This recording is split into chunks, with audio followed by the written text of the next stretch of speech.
Saying live on the main stage, we're talking to them exclusively right here. And you can see it live on your TVs. We're broadcasting around the world online and in 18 cinemas across the country and cinemas all over the world and online all over the world. Daniel Radcliffe making his way down the red carpet towards Alex Zane, and listen to the crowds for J.K. Rowling.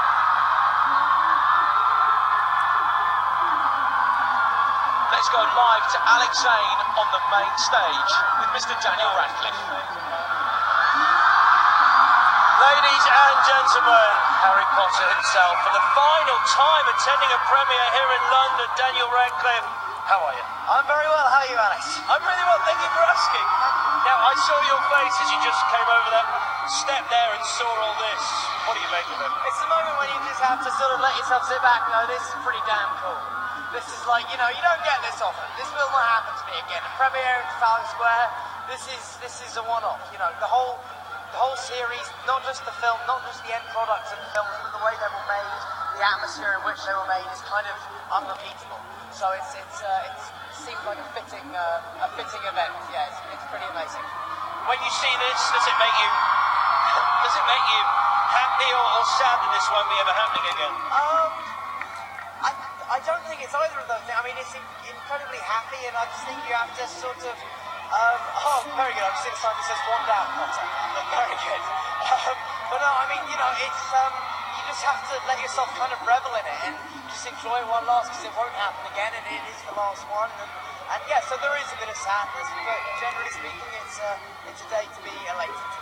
Did you get to keep the glasses? Yes, I have two pairs. I have one pair. They're so happy for me. I had one pair from the very first film, and then one from the last. So I've got my fair share of swag. Ever try them on when you're obviously not on set? Not yet, but I'm sure when I'm having a nostalgic, teary moment in 10 years' time, I'll try and put the ones from when I was 10 on and cry to myself in the mirror.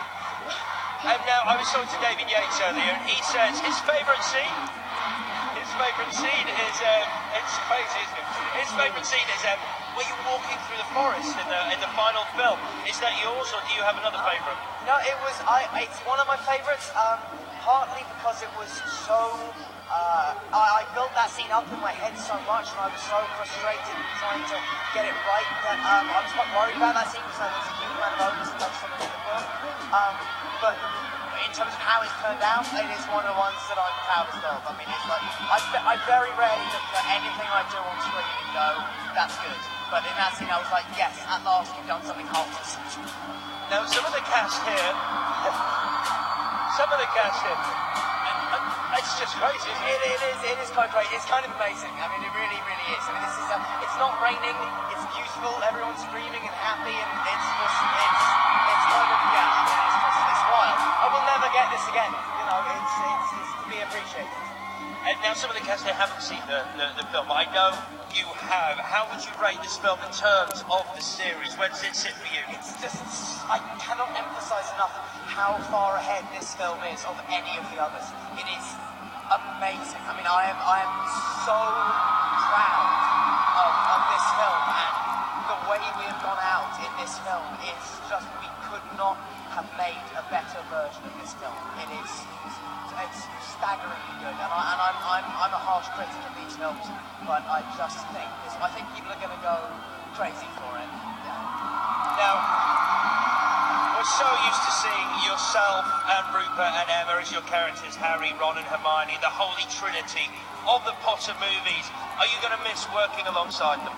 Of course, you know, when you spend 10 years working with two people, I mean, two very, very special people, you know, of course you're going to, you know, it's going to be a very, very strange thing, but I think we always know that the tie that binds us is this series, which, you know, nobody knows what it's like to go through this mad, crazy, surreal, wonderful, inspirational 10 years like we do, and so I think that will always connect us.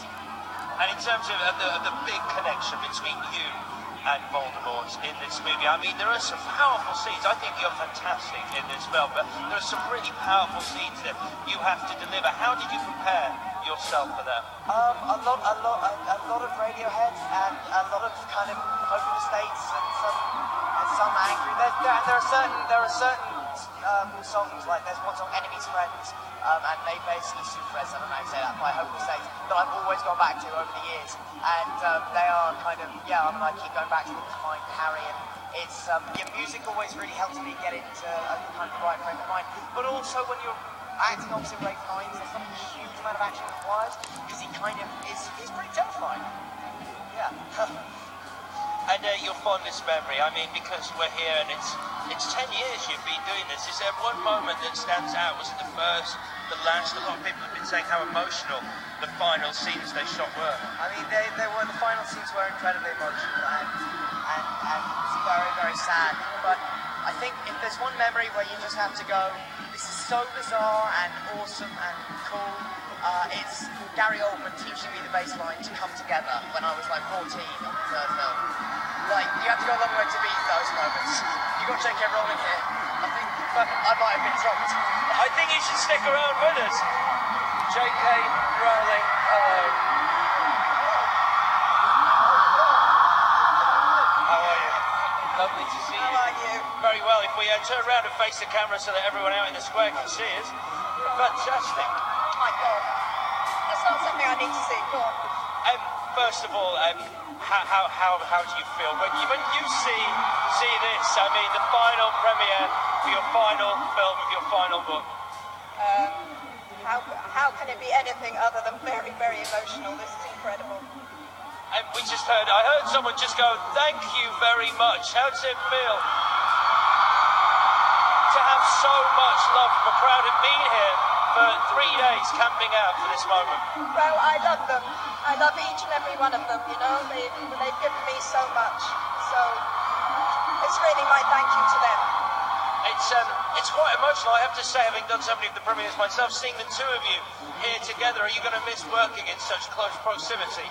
Yeah, well, I did. You were there every day, weren't you? Oh, yeah. I was there. I was standing. Well, no, I mean, the wonderful thing about Jo is that she let us have a huge amount of freedom in, that she wasn't like an author who was there going, "You're not doing it right" all the time.